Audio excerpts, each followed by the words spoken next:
Yes, my diaries. Hello guys, maskera say guys, maskera say maneru, mamuka say maneru. Guys, nchingoti nenamo dzaitika idzi dze mweya 4 yangorasika just like that. And I felt in my spirit kuti, you know what, regatimbo remindana handitika kungoti guys ka upenyu watukurarama usi hwedu, upenyu hune muridzi wawo, upenyu watukurarama idova, apana noziva ramangwana redu kuti rakamira sei. Ipapa takadai so akuna tinogona kuronga zvamangwana kuti ndoda kumuka makuseni ndichidai, but zvaunenge wakaronga sizvo zvinoitika. Guys, munozava nyaya yesaitika about mbinga yedu yekuZimbabwe iginimbu inango ndandisingamuzivi personally, ndaingomuona mumafacebook munonzi kuma Instagram nekupi semunhu angari munhu aizikanwa muZimbabwe handiti maona. So but muza zvaitika ka ndichitedza mavideo ese the first video yakaposta achitaura kuti now ndakwenda out kunofara kunomwa mashampopo antika, and the video yakabuda ari mubhawa anditika ari mclub achitotamba anditika. He didn't know kuti angari dying minutes, he didn't know kuti achibudapo anga ari kutobva pari kuenda unoita accident ndokuparira kwake, anga asingafungi, anga achitoriwo nemamwe maplans andimaona asingatozivi kuti ndo zvichaitika andimaona all these videos. And then the video now pavanga vari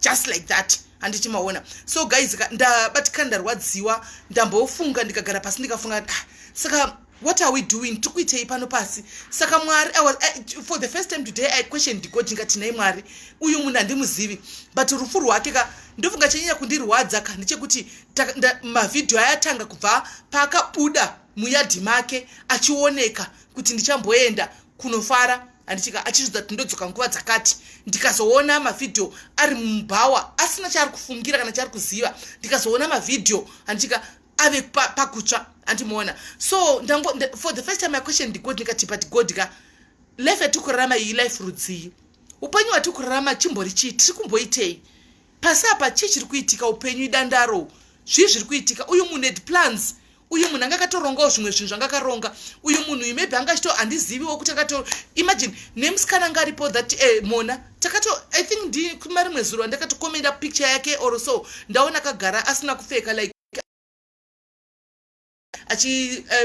birthday rake ndichitoti but she's got a nice body handichibona she was celebrating a birthday kuzvarwa kwake, hana kuziva hana kufunga kuti birthday 2 days or 3 days after the day rekuzvarwa kwake handimoona ndo zuva rekuenda kwake. And the way yaye vaenda nayo vanhu ava guys, imagine there were 4, pane one ari kunzi anga ari model woku angauya kuzocelebrate birthday yemusikana yemwana uyo anonzi Mona handimoona Mozambican model angatouya washindi kuenda kuno celebrate birthday yeumwe wangu, hapana chaiziva, akatooneka kuti ndikuenda kubirthday I'll be back. Just imagine guys, kubva kuMozambique kuuya kuzoti ndikuenda kunofara neumwe wangu, hana kuziva kuti death was waiting for her kuZimbabwe.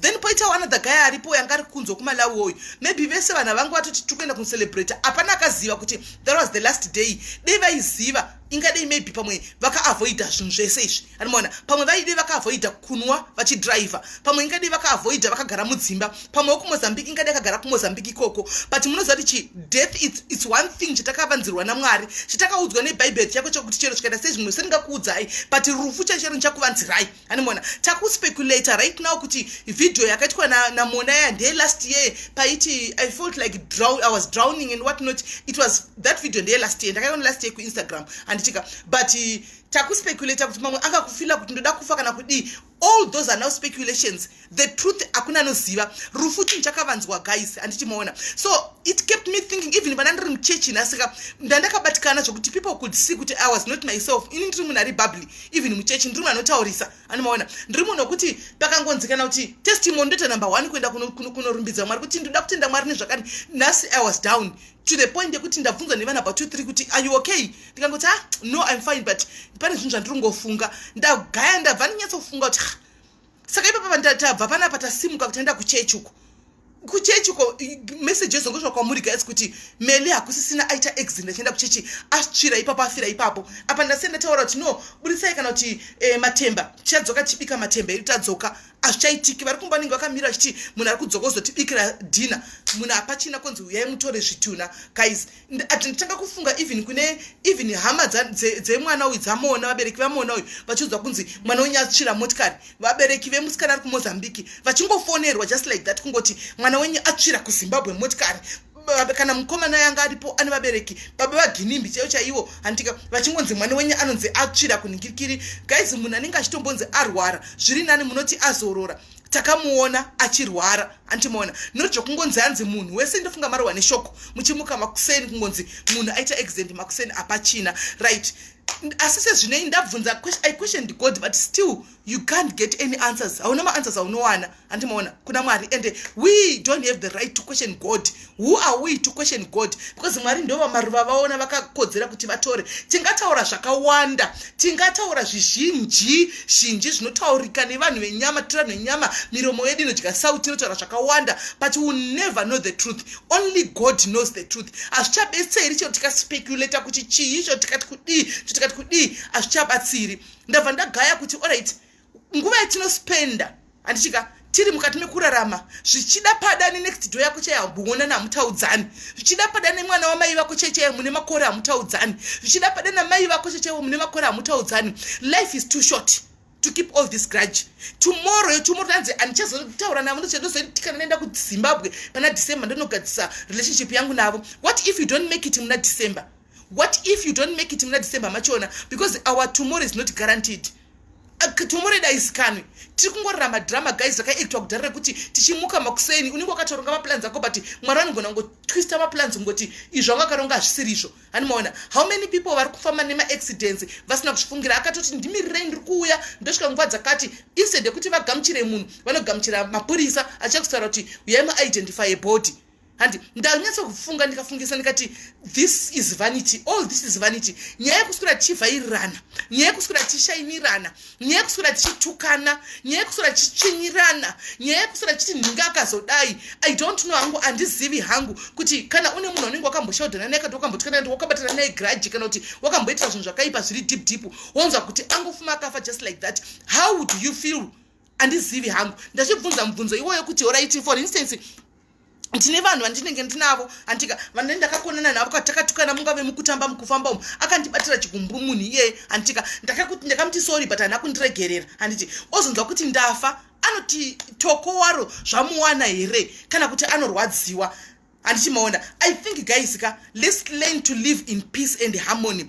Life yatikurarama iseri 2020 auya zvakaipa 2020 akativigira covid vanhu vakarivara guys takarivara nobody ever knew kuti there was covid ichauya. Animona mukaverenga kuhistory yecovid chirwere chinonzi covid chekuti vanhu vakambopfeka mamask ichi chotore mafirimu akaitwa paNetflix apa long years back ago but chakazodzoka gore rino tikatorerwa vana zororo makamba vaya pakatogwa vanhu paka 2020 yakaenda nevanhu vakawanda guys. 2020 a lot happened this 2020 pakaitika zvinhu zvakawanda zvokuti handizivi a lot vakawanda venyu makarwadziswa 2020 inoi vakawanda venyu right now muri kuchema 20 varume vakaenda 2020 vana makashakirwa nevana vakapinda madrugs 2020 a lot of things happened 2020 antimaona so ndati Mwari dei manga machita kuti 2020 ndikakudzai kuti 3 days nimse Thursday muno mandogara munzvimbo yeRustenburg. To those who are in Rustenburg they will tell you 22 muno muRustenburg nimse Thursday kwakangotanga kamhepo kudai tikangoti kamhepo katanga guys.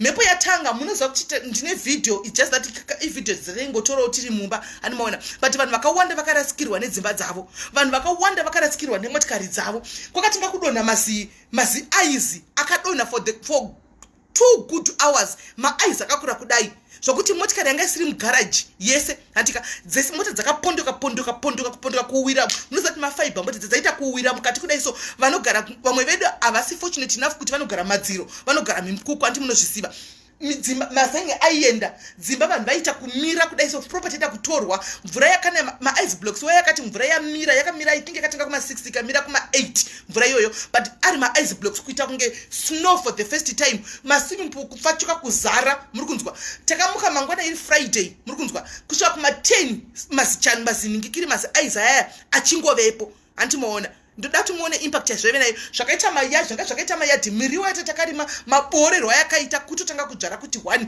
yakaparadzwa miti yakadonha dzimwe miti dzaidonha dzichiaura musoro pedzimba unyatsoona kuti mazuva takurarama kamazoekupedzisira we are living in the last days antika zvakuda munhu anotsvaga uvapo hwaMwari zvakuda munhu anoziva kuti inini kana ndakamira guys imagine kuenda kunotongerwa ofan asi usingafungiri waenda kunotongerwa kuti hanzi tuvengana nemunhu wanga usingasivi kuti just wanga une hatred yemunhu wanga usingasivi why how guys 2020 unoikotika iyo zvinezvi mamwedzi miviri yasarai kuti kaishandisa to make peace with all the people that we have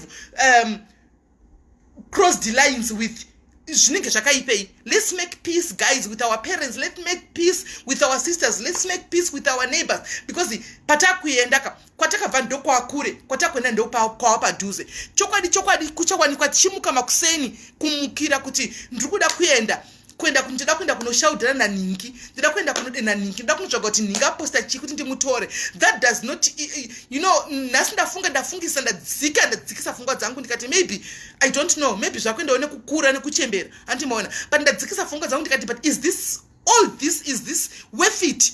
Zvese izvi zviri worth it here izvi zviri worth it here zvese zviri kuitika izvi zvatiri kurarama zvitichiita zvese izvi all in the name of my love and likes zviri worth it here?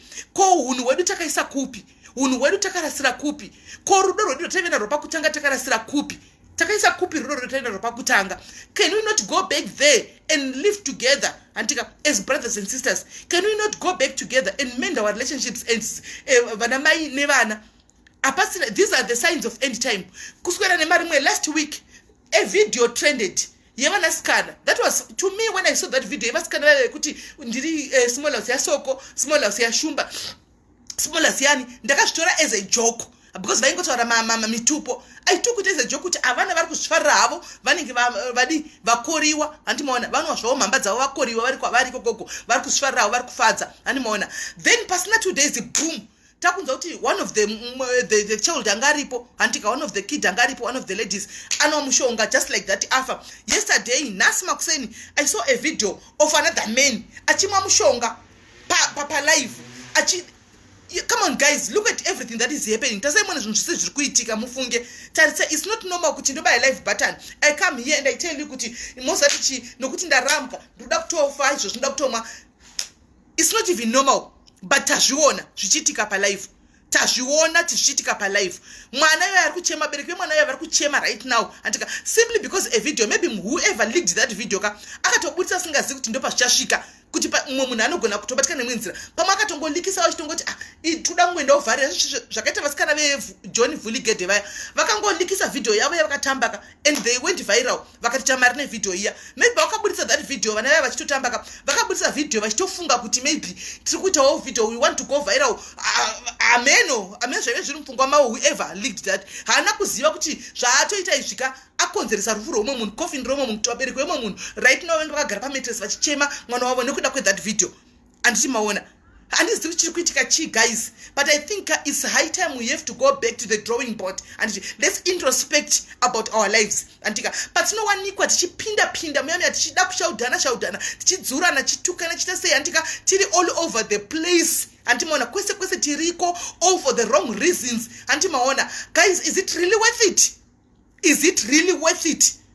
Is it really worth it? You find ndimai vakuru vakachembera seni vakutonotenawo 42 years dzavo andichimaona ndiri kwese all for nyaya dzisingandibenefiti nyaya dzisine ineni nyaya dzekuti come on, is it worth it? All for what? For my love nema likes guys. And then tomorrow onzo kuti munhu wanga uchitaura nezvake antika kana kuti munhu wanga uchitrolla weya kana kuti munhu wanga uchituka weya antika ashayika, how are you going to feel? Unonzwa sei kana my love nema likes achakudai guys rather I deactivate my account and I live a peaceful life and I deactivate my account, I live a peaceful life, because the peace is what matters the most mukati muupenyu wedu. Andichika kungofamba usina peace, kumuka usina peace, uchingofunga kuti nhasi ndiri kuenda papi, nhasi ndiri kudai. Guys, ramangwana harizikamwe. Ngatigadzirisei, tigadzirisani. It's never too late. It's never too late. Even in the comment section imomu antika aripomu wakatsikana naye konzi. Guys, it's never too late to go to that person right now. Go to the inbox yemuni yeye, enda ku inbox yemuni yeye ngotora kuti unozati chika takatsikana konzi paya ndandaka kubatra chigumbu. Please forgive me. Kana kuti ndakuregerera zviri kwaari, as long as your heart is clean, as long as iwo mukati memoyo wako you are clear. This is not worth it. Whatever that is happening pa Facebook or Instagram, kana kwenda Twitter, it's not even worth it, guys. It's not even worth it. It's not even worth it, guys. Pa fair. Munozati andidi kunyepa. Pa upenyu chinonzi upenyu munhu esakakosha. Zvokuti inini ndine class. Inini ndine mari dzangu. Ndofunga mazvionera, I don't even need to remind you. Antika ndine mari dzangu inini. I drive a Porsche car. Guys, those things are vanity. Hakuna munhu akafa akayenda akamutswa nemotikari yake. Money cannot buy you life. Muzvizive izvozvo. Antika your car can never and aid makore pa upenyu hwako. Antika dzimba dzenyu dzamunogara dzakanaka mamanshoni kana kuti angave machi can never aid makore pamakore amuinawo. Antika chiri important, zviri nani kurasikirwa nezvinhu zvenyama zvinobatika and gain. Antika zvinhu zvinoita kuti mweya wako usimukire. Andichimona zviri nani kuti zvinhu zvinoita kuti mweya wangu urapike, mweya wangu usimukire, mweya wangu uye ubatsire, uende ubatsirwe. Ndikanzi ndafa dinasi ndoziva kuti aiwa nguva yangu yanga yakwana. Antika I've got a place waiting for me in heaven. It's better that way than for me to show off nezvinhu zvepano pasi zvekuti dai ne mari dzangu idzi. Mari dzangu, money cannot buy your health, guys. Andichika money cannot buy your health. Kune vanhu vaive nemari dzavo vakawandisa. Andichika vanga vakawandisa vene mari dzavo, but vakaenda kumadoctors, vakaenda kunze kwenyika kunyika dzimwe dzinonzi dzine mukurumbiro kurapa, but zvakaramba vari kunyika idzodzo. Andichika vari kunyika idzodzo zvakaramba, soko rikauya rekuti munhu achisiya nedzinoparadza nenhamo. Anditi mazviona ndozvamunofanira kuti muone kuti konzi washayika. People they start talking kuti upe uya hana pasanga akafa ngari munhu anga chingori useless, angari munhu ingogara chingonesana nevanhu, angari munhu ingoda zvinhu zveshe off. Guys, zvinhu zvese izvi it's all vanity. Ungangove wakanaka stereki, it's all vanity. Unodyiwa nemujuru, unodyiwa nemujuru. Hakuna munhu hakuna, there is no place denga rinonzi iri denga rakavakirwa vatsvuku mayellow bone, iri denga rakavakirwa mablack bone, iri denga rakavakirwa vakanaka, iri gehena rakavakirwa vakaipa. Hakuna, we all go to the same place. Kana wanga uchingoita zvinhu zvakaipa, wanga uchingori munhu asingaiti zvinhu zvakangonaka, tinongoenda one way ikoko, tinongoita gudza mudungu takananga ikoko. Animona tinongoita gudza mudungu takananga ikoko. Anti mazviona. Ani mazviona. Guys, when you want to say, when you saw the other video, mwana waya achichema ari mukati memotikari and they couldn't help her. And achichema ndarwadza, my heart went very far. Mwoyo wangu wadzika ndikati Mwari God, but why? Ndichinzwa achichema kuti very way ndibatsirei, help me. Achichema ari mukati memotikari. Guys, pasina kana chinhu chekuti vanhu vachizama kuvhura kuti I don't know kuti mota yaya yanga 2 door here kana yanga 4 door, I don't know. Animona. Okay, just imagine kuti uyu ashayika ginimba anonzi abuda paita impact yemota abudiswa abagona kumubudisa mumotikari. Anditi dore msikala iraloka. Andimona raloka zvinoizva zvatakonzeresa kuti vavhure kuti vatore ningikiri vabudise msikala uyu, vavhure vatsvere vanhu vanga vari kumasure, and they died. Vakatasana nerufu, kutasana nerufu 1v1. Guys, nyasonati panapa takutsva, and there's nothing that you can do. And vanga vachizama kubatsira vemaraini, they were there vakakomberedza. Andimona vachizama, but there was nothing that they could do. Apana chavanga chikwanisa kuti vaite. Andika apana except kungotarisa kuti vanhu vari kutongotsva. Munhu achema, mwoyo wangu waenda kure.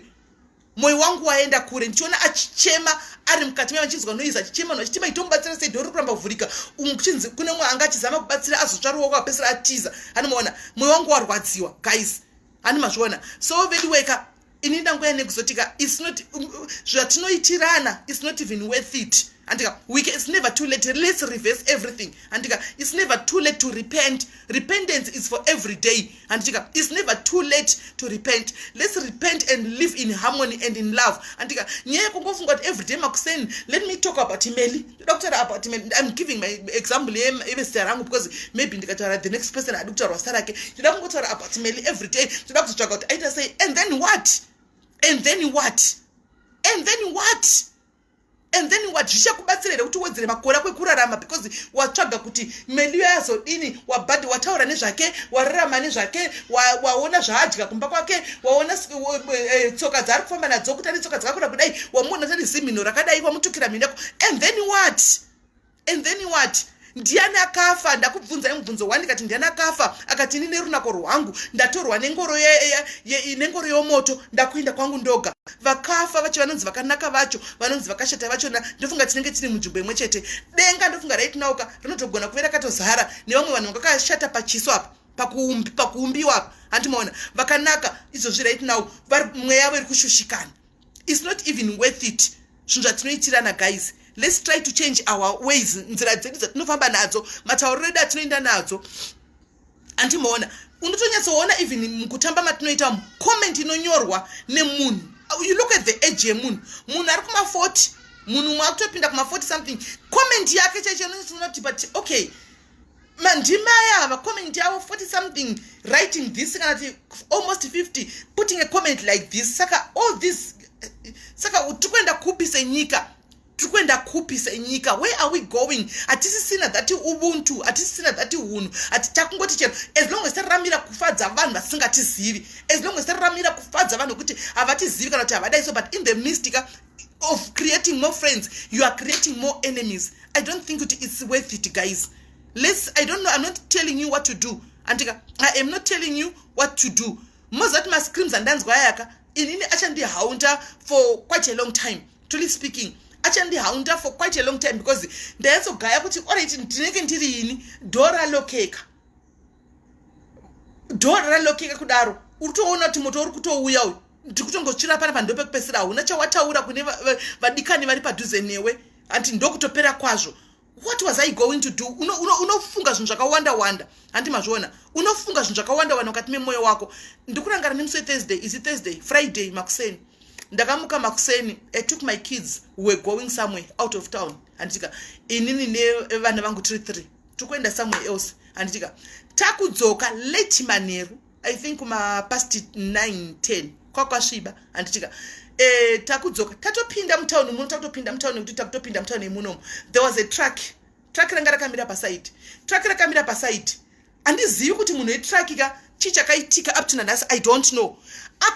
Flasha malaisi zvokuti akandibrightena kudai so muri kunzwa ndibva ndavhiringika kudai so ndavhiringika instead yekuti nditore itu road yekuti mota dzinobva uku anditika ku left dzinoenda uku istaibva uku tinobva uku ndakabuda muleni iri muri kunzwa ndikakwira pachinhingikiri pachistupu ndikanopinda muleni rake muri kunzwa ndakananga kutrack ikoko pane roundabout padhuze zvokuti ndakaona ruoko rwaMwari dei pakaita oncoming vehicle because ndakatofunga kuti no kuti dzimaidza wakaita kuti flash wakaita 2 minutes ka ndakatoona kuti no tiri muleni rimwe chete handimaona so dei pakaita oncoming vehicle yaiuya tikati takarovana head on ipapo munoti ndakati ndichimira kombi yanga iri kumashure kwedu ka vakaburuka vakomani vekombi nehasha andika vachienda kuda kunodhonza driver wegonyeti yoya kuti vamuburitse sezvine ndakangosweva kudai so ndobva yamira handimaona.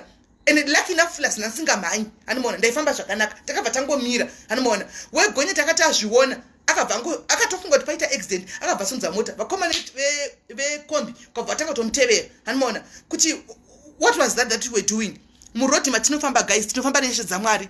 Masaranisiko zvinezvi azara pese antika masaranista are all over right now. They are controlling even mudzi road. Takupinda mu festive season antimaona takupinda festive season guys. Make sure kana uchifamba please do not drink and drive.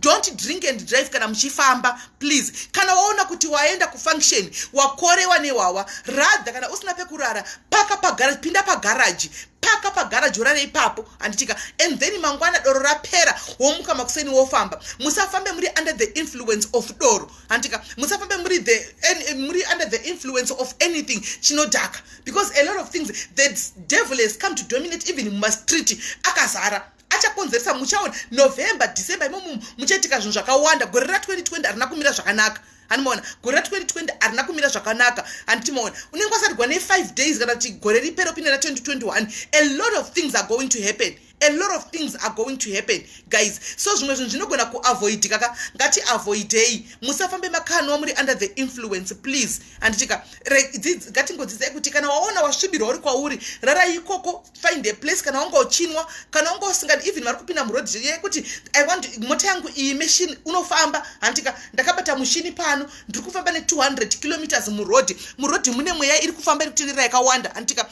try kufambawo mune zvakanaka. Andichi try kufambawo mune zvakanaka so that 2020 ka mwanenge vaitirwa nyasha naMwari.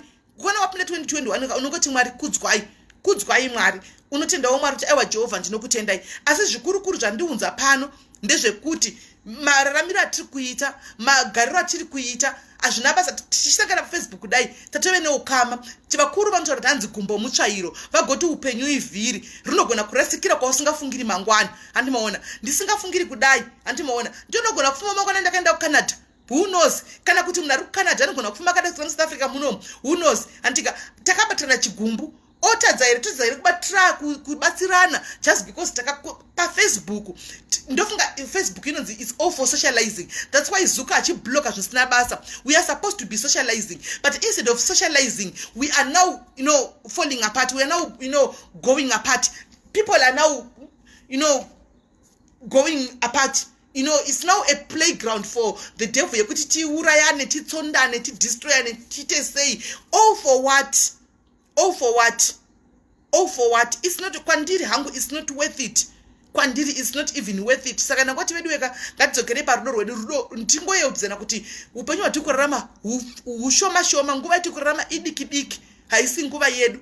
Idiki nguva iyi. Handimoona kwatakuenda ndopa padhuze mangwana musine nguva hatizivi. Let's try to live in harmony. I know it's difficult. Atingamborarami tese kana waona zvanetsa ndofunga kune block button riya. Try to avoid ako by blocking, but not necessarily to say kuti you are blocking the person because you hate the person. No, just for the sake of peace. Kana aramba kunzwisisa matiza kuwirirana, you just block kuti ati usaramba uchicreate more enemies. Antika for the sake of your own peace iwewe, and you block and you move on. And so nangoti tiyeuchidzane kuti vedu weka upenyu hausi hwedu. Upenyu idova upenyu hausi hwedu.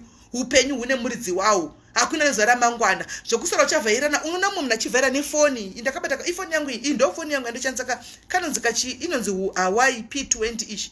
P20 ish. Andika ndinenge nchivhaira nefoni ndazotenga foni yakadai. Come on guys, is it worth it? Phone, just a phone.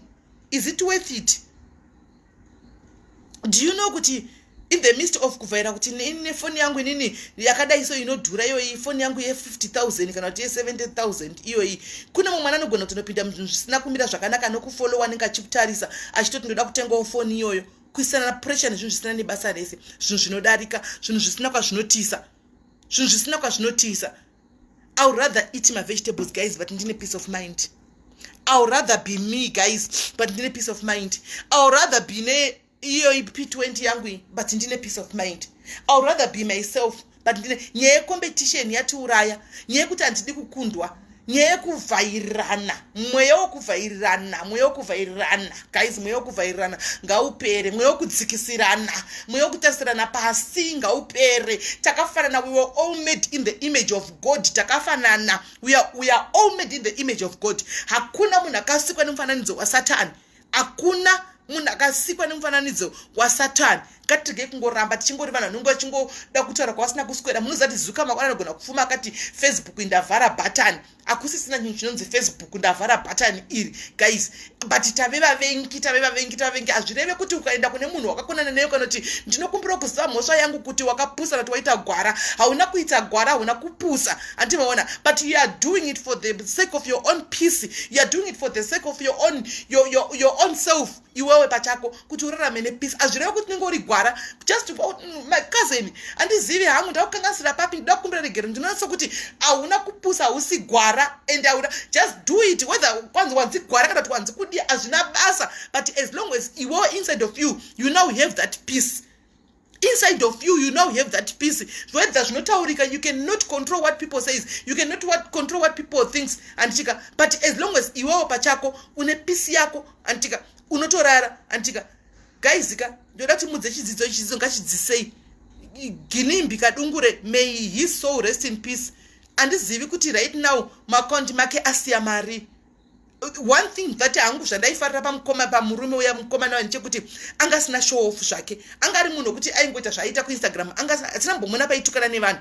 But ndo vanga vari vachinzi vane mari, whether mari yacho amene zvinongota kuone vanhu ina handizvizivi kuti mari yacho akazowana kupi akazoiwanisa, ina handizvizivi, and it's not my place kuva njoga zvinhu zvavanhu kuti mari yacho akazoiwana sei, akazoenda kanoromba pakanodi hazvinei neni. Nichandogozonche kungoti munhu taingoziva achiita ake zvinhu zvake zvaaita, achingotamba sematambiro atinongoitawo, nhasi is no more. Handimaona ndofunga makonti make mune mari inotyisa.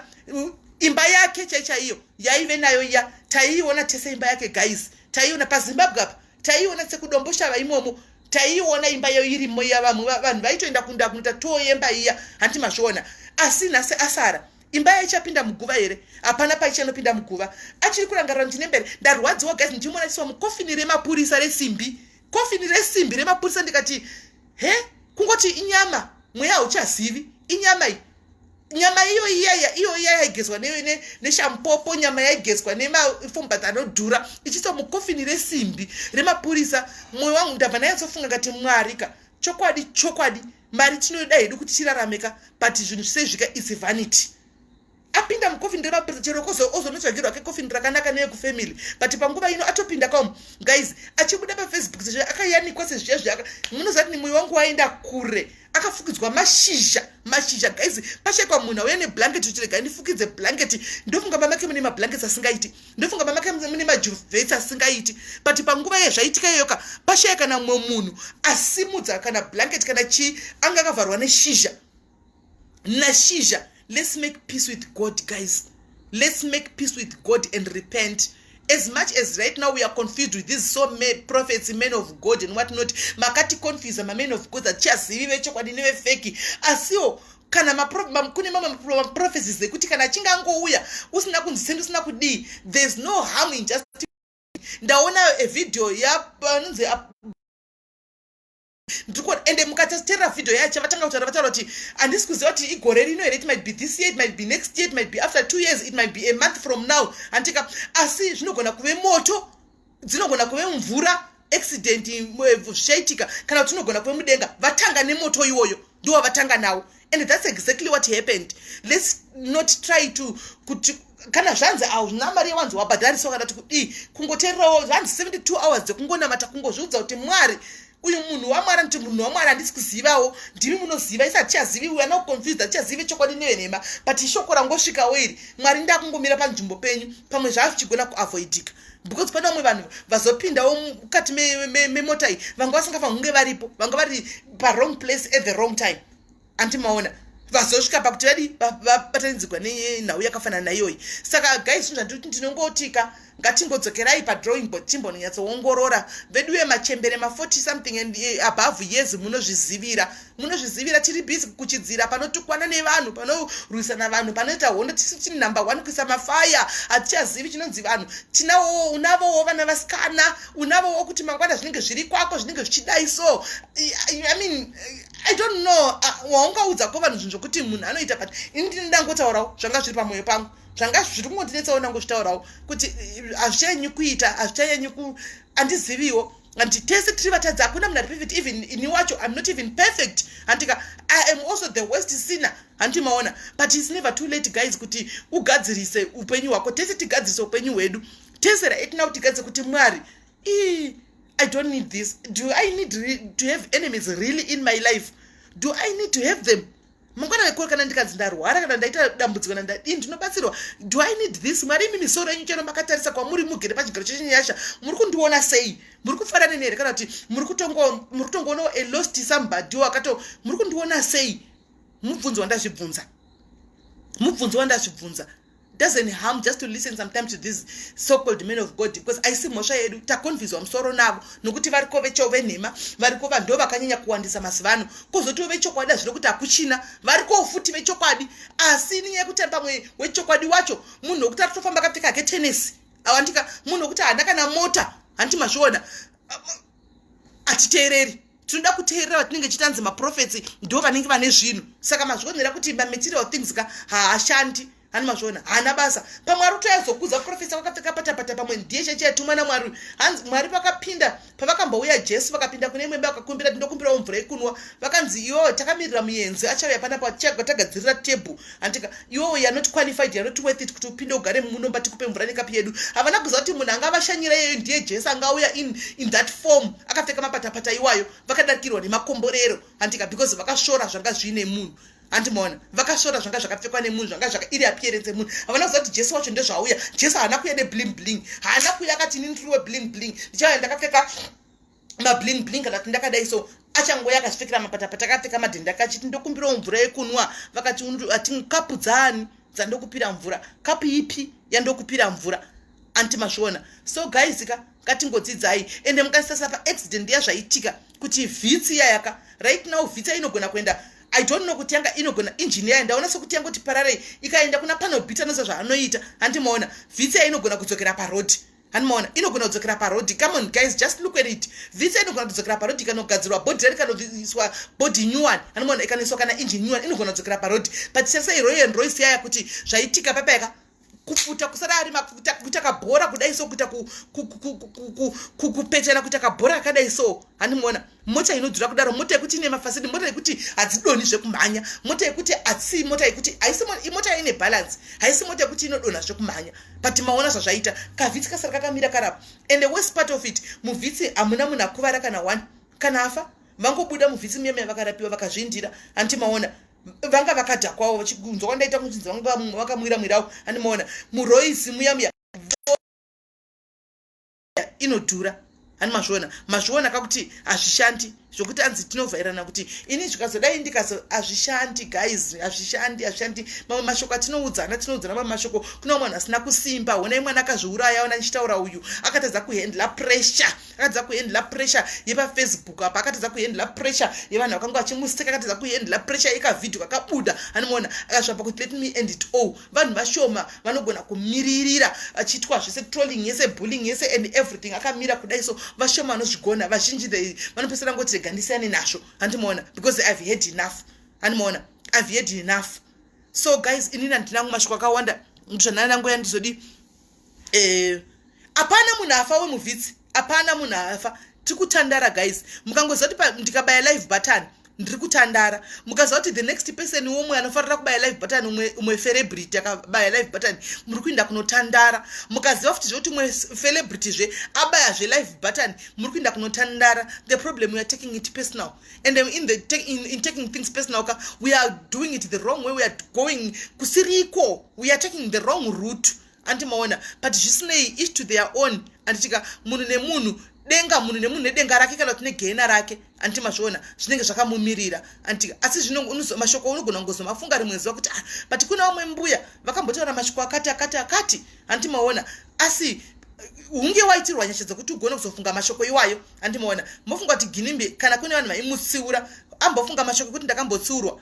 Hapana kufunga kuti ndakambotsiurwa kana kuti prophecy yakambobuda. Hauna nguva yekufunga izvozvo, hapana kuita nguva yekufunga zvise izvozvo andimaona, hapana kuita nguva yekufunga izvozvo, hapana kuita nguva yekufunga izvozvo. Saka let's try to live in peace, let's try to live in harmony antika. Mweya wekudzikisirana, mweya wekuparadzana pasi, mweya wekutsvinyirana, mweya wekuvhairirana, whether ndigere mumukuku wangu, whether ndigere muone room yangu, whether ndigere mumanshoni mangu, whether ndinodhiraivha sikorokoro yangu yakaita sei kana ndakadini, hazvina kana nebasa rese guys. Ndozvitoripo. Vanhu votya here? Muri kumbozviona pafacebook vanhu vakutya even kuposta mapictures avo. People are now skeptical kuposta even picture yake cheche yakamira kana pakasikoroko kakake because kanoswera kachisekulita zuva rese. Munhu akutya kana kuposta even murume wake kana vana vake kana mukadzi wake because anoswera anotorwa. Vanhu vamwe vacho vanenge vachitotrenda vanenge vachitori kana pafacebook guys. Tiri what kind of human beings are we? Tiri vanhu tapedza kudaro Sunday tinenge chiti Mwari makanaka, Jehovah ndinokutendai, Mwari ndinokurumbidzai. Come on guys, what have we turned into? Tiri vanhu verudzi. Vamwe ndimai vanenge vachitonzi nemurume anenge asingazivi vakapfeka ghost amai vari busy neghost usiku vanenge vave amai baba chitoyanzi ndine mudzimai ndi but chendoza ndechekudai so munoziva kuti each dog has its day. muri kunzwa. Ende Mwari uyu kauya avasi bless vemunhu kuti anogara padeni pemunhu. Mwari vanogara mumwoyo memunhu akatendeka. One day zvinongozosangana newe. One day zvinongozongobatana newe. Andika zvinotozongobatana newe. Ngatidzidzei kugara mupeace.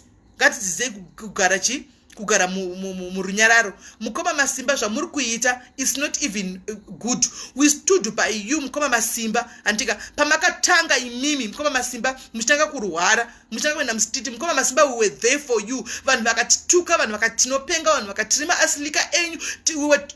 We were labeled a lot of things because we stood by you. Titi munhu ari kurwara you guys. Ngatimire pakune vanhu chikwata chevanhu chakamira nemi Mukoma Masimba. But what you are doing right now, hamusi kufungira families dzevanhu vari kuchema, hamusi kufungira munogara muchitaura hanzi ndine musoro watapiwa, ini ndindauraya Ginimbi, ini ndindazouraya Dzamara. All in the name of muri kuda kunzi muri benzi paFacebook. What are you gaining from that? All in the name of my love nema likes Mukoma Masimba. Ndakuona in comment section. I have to address you my brother because I love you. Antika munondirwadza Mukoma Masimba. Munondirwadza Mukoma Masimba zvamuri kuita. Muri kufungirawo here mai vemwana, baba vemwana vatapiwa, vari kutsvaga, vari kutadza kuviga mwana wavo, mwari kurima right now, mvura iri kunaya, vatadza kurima because musoro wemwana hapana. Muri kuti mimi munenge mune musoro wemwana. Musadaro Mukoma Masimba. Musadaro Mukoma Masimba. Fungirai vamwe vanhu. Anditika fungirai mhuri yevana ava. Iko zvino muri kuti ndimakauraya Tedza, muri kufungirai mhuri yekwaita Dzamara. Anditika kuti mhuri yekwaita Dzamara inenge ichitochema vachiri mukati mekurwadziwa nekuchema. Imi muri kuita joke muchiti ndindakauraya. Come on, it's too deep Mukoma Masimba. This is not the Mukoma Masimba wataifarira. This is not the Mukoma Masimba wataiziva. This is not the Mukoma Masimba wataiteverera tichiseka chita majokes ake. Antimaona. This is not the Mukoma Masimba watinoziva. Ndakunyara even right now Mukoma Masimba pamuita video yenyu inini personally I'm now even ashamed to come ndichiona ma videos enyu because meso evamwe vanhu vane vafunga kuti pamwe we are behind whatever that you be saying. Vamwe vanenge vachitofunga tikukuchidzira tikusekerera zvinhu zvamunenge muchiita. Andimoona ndakutonyara kuti pamunoita video dzenyu kungave kumastreet kana kuti kupindiwani kwendiripo andimazviona. But we were there with you Mukoma Masimba muchitanga kuti murware. Mukoma Masimba I was there with you from day one. I know a lot of things kubva chiri mumba menyu andimaona andifunga munambo zvinza zvichibuda kana elsewhere. I was with you, but the way you are going about saying all this is not right. Iko zvine zvanhu vari mukati mekuchema mhuri yacho yekwakadungura iri mukati mekuchema vachisangana nemi muchiisa mavideo enyu muchiti ndofunga Mukoma Masimba makambotsiuriwa nemwana wangu pano, makambotsiuriwa nemwana wangu pano. Hakuna spirit Mukoma Masimba, hakuna kana spirit chiri kuda, muri kuda malove nemalikes Mukoma Masimba. Musi wamunonzi imimi maita dambudziko ka tinenge tisipo, vanhu vese ava tinenge tisipo, munenge muri one. Munenge muri one Mukoma Masimba. Vanhu vese vamuri kuti muri kuda kufadza muchitaura zvinhu zvekuheta dzimwe family dzisipo paFacebook dzisinei nezvamuri kuda kuFacebook, they won't be there. Andika you can still do your god deepers without rubbing salt and pane ronda. Vanhu vari mukati mekuchema. Andika vanhu vari mukati mekuchema, you have to be sensitive. Muri munhu ane nyama, munhu ane mweya. Mukoma Masimba I had sleepless nights pamakatanga kurwara, munozviziva. I had sleepless nights inini. I spoke to your mother ndichikukumbirirai Mukoma Masimba, ndichibega your mom because she's also my mom. I begged your sisters Mukoma Masimba, I begged your little brother Mukoma Masimba kuti vakuregerei vakuacceptei, but today you are back again and munenge muchitaura zvinhu zvakadai so Mukoma Masimba. Pane vanhu vari kuchema. This is not cool. Andika you are being insensitive Mukoma Masimba. And dei mambomira henyu kana muchita god maita magodipa enyu taizara kugodipa enyu because yanga isina zvokuti muri kutaura nyaya dzokuti ndine musoro wanhingi kana ndindauraya nhingi kana kuti ndindadai so nhingi. All in the name of my love nema likes. Musadaro Mukoma Masimba. Musadaro Mukoma Masimba. It's out of hand now. Ndakuonai, that's why I have to address you. Antika ndakuonai Mukoma Masimba imbogara ipasi amupenge. Right now you're okay because you're under medication. Unless musisi makudzokera kunopenga handizivi anditika but kana ndikambokutera muchitaura Mukoma Masimba amupenge.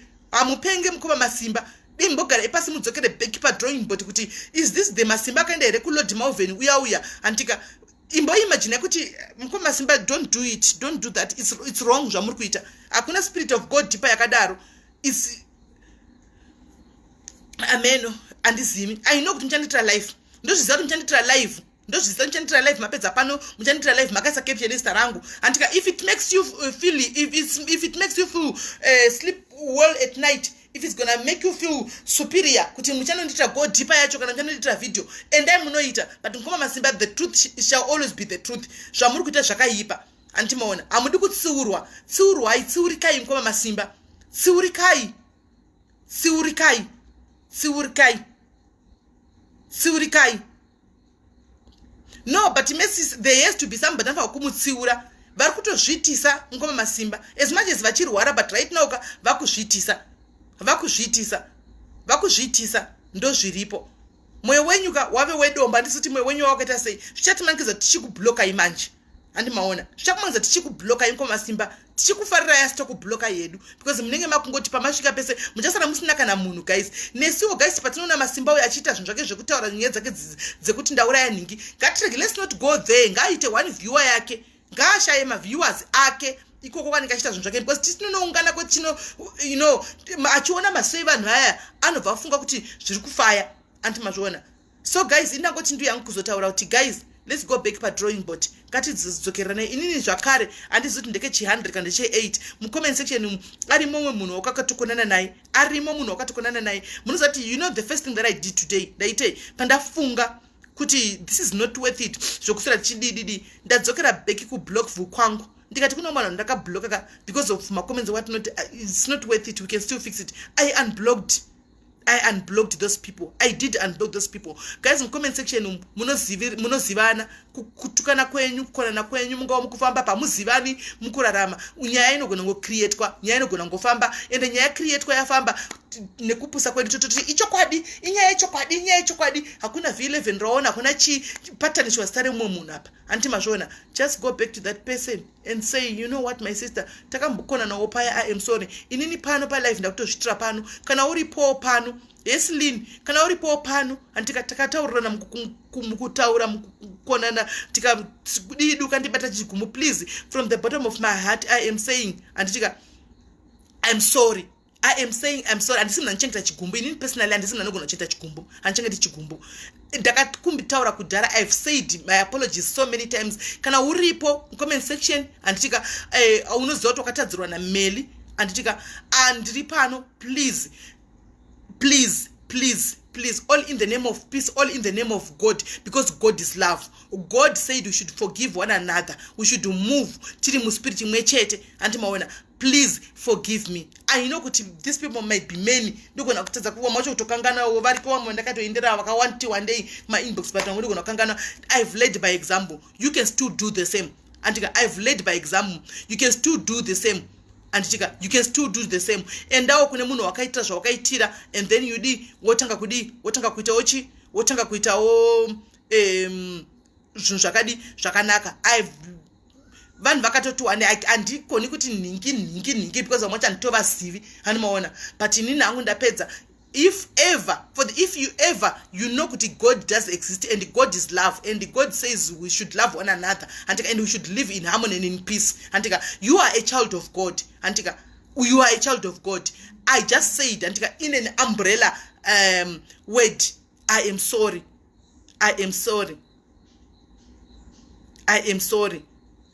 Guys, let's move on.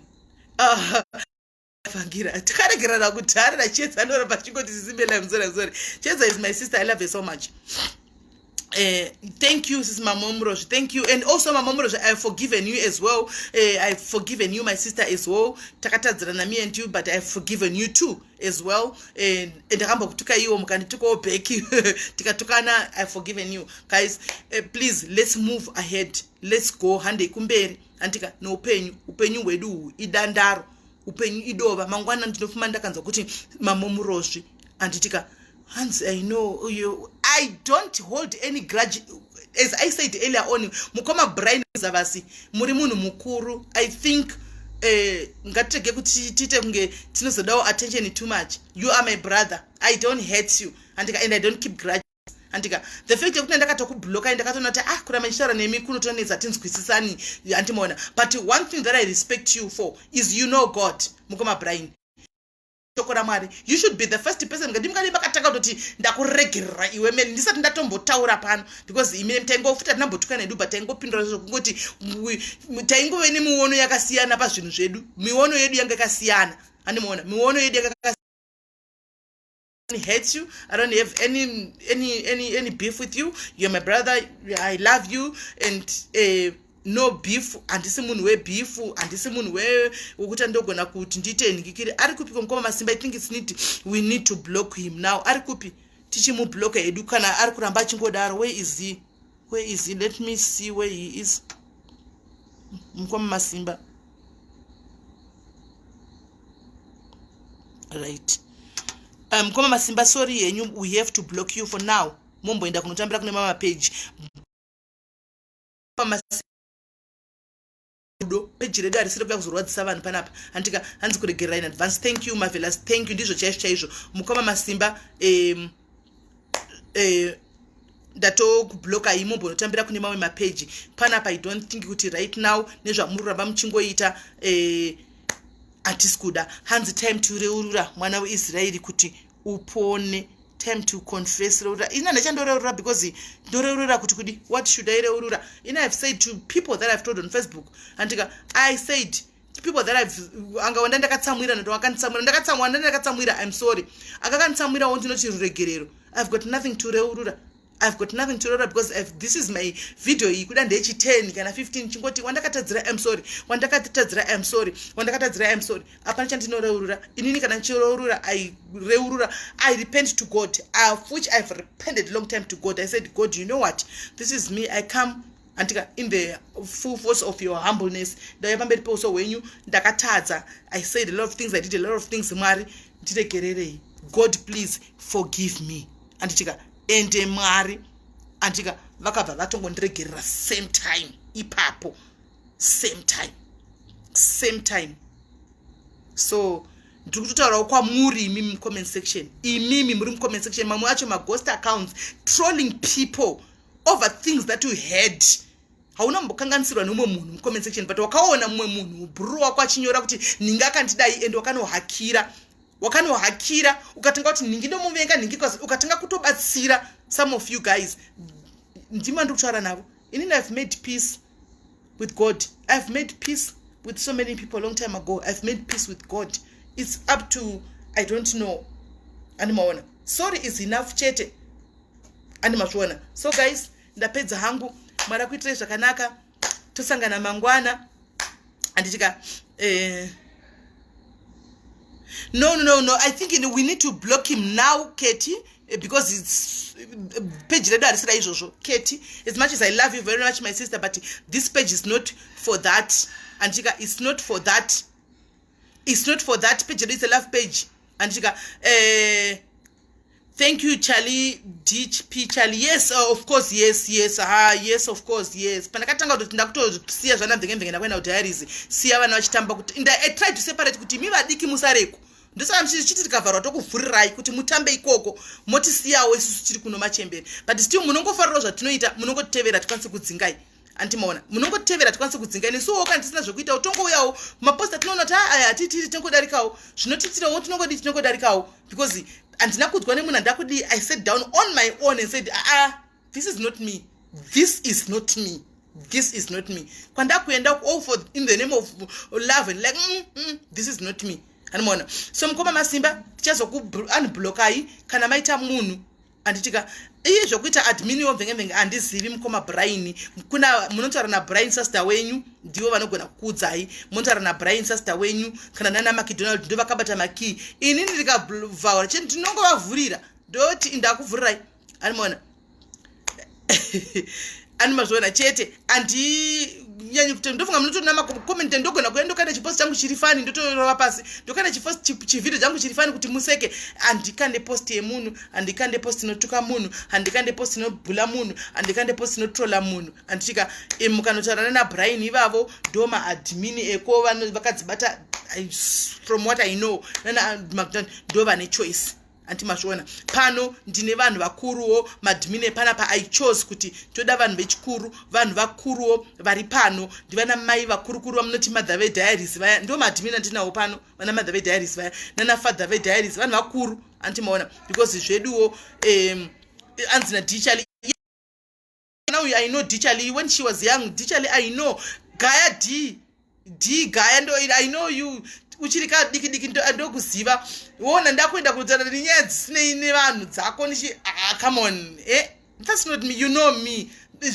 nezvimwe zvinotaurwa dhicha I'm sure unotombosekawo kuti ako izvi vanozviwanepi vanhu vanotaura izvi unotombosekawo because you know me in person. Uyu mwana anonzi dhicha luyu kamfana kangu keke ndeko kumaraini kadhicha laka masisters akaita taitowirirana anotonyatsandiziva chaiko chaiko zvoti ndofunga unotombosekawo kuti ko zvimwe zviri kutaurwa pa zvabvepi zviko zvakaitika gore ripi but no one can stop rege andiwaona kemre kwachisana ningochingowachikwawo andimaona. So guys, let's support each other. Ngatisupportanei. I think tikasupportana zvinoita kuti ruvengo ruite rushoma andimaona. If we support we see kupage keeping it rukuru live, let's go there and support. Zvinoita kuti hatred ite shoma. Tobvapo kune vanoda zvejimu vakasimba sesu kudai antika it doesn't hate unonobhadhira 10 pounds yako kuna Sabina uya antika uti nditrain online. I think hatred ita shoma andimaona. Mwenda kuna Sabina ndipo schedule yangu ndabhadhira 10 pounds kana 20 pounds yangu amuni mari instead of kubhadhira mazimari akawanda what train online every day hatred ita shoma antika mukaonawo umwe atangawo ndichihera atangawo kuitawo live dzakewo andikaona achiitawo zvemavidhio yake kuimba. You go there and support antika it doesn't hurt animaona hapana chinomborwadza ipapo maiti tivatanga kuitawo zvinhu zvavo vachitawo. Let's go and support ye vari kudiva. Let's go and support ye madam boss. Let's go and support tikatanga kudaro guys ka tisingati taenda kuta kuchidzira kuti vanhu vatukani taenda kuta kuchidzira kuti tukanhingi taenda kuta tipindura iwe you know. I think that would be a start animaona. That would be a start animaona.